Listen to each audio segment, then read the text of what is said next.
So I had to take some time to think about this. When you confront someone over and over and over, and they tell you, oh, there's nothing going on between the person that you were with and I said, okay. Then, you know, things have kind of, people are going to send you stuff. People are going to, like say, oh, what is going on here? And this is weird. And you go and confront the person. They get passive aggressive. They get nasty with you. Now, your gut intuition is always going to tell you that something is not right. And this, from Friday on to yesterday, I said, you know what? Something isn't right. So today, yesterday, which was Monday, someone says to me, look at this. This is weird. So I look at the picture and I said, okay. I don't ever, like with my friends, certain pictures, certain, positions, you're not going to sit with your friends like that. So I wish people would stop trying to play in other people's faces as if they are stupid. If I've called you out, it is better for you to come and confess what you've done. But that would be a person with integrity and somebody that actually has a heart, has compassion.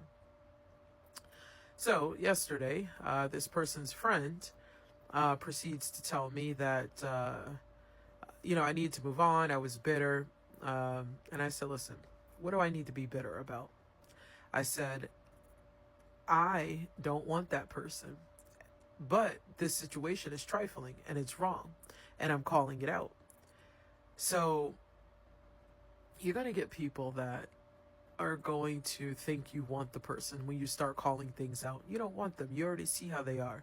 Why would I be bitter with somebody or to want somebody that does not clean, that does not cook, is disrespectful, has no integrity, no morals, uses other people, and is manipulative? Why would I want somebody like that? So to anybody that's going through this right now and, you're working on healing and, with, friends stabbing you in the back and stuff like that, it's not right. And it will never be right. But just know, being lonely, there's no being lonely when you're working on yourself. So you're going to hear stupid things like that, like, oh, you're lonely. That's what I was told today. I was like, what do I need to be lonely about? I'm working on me, for me. Just because I'm voicing something does not mean I'm lonely, does not mean I'm bitter. Nobody wants, somebody that, uses other people and has, just no heart at all. So can't even do what's right, plays victim. So when you're calling things out, if your friend moves on to the person that you were with,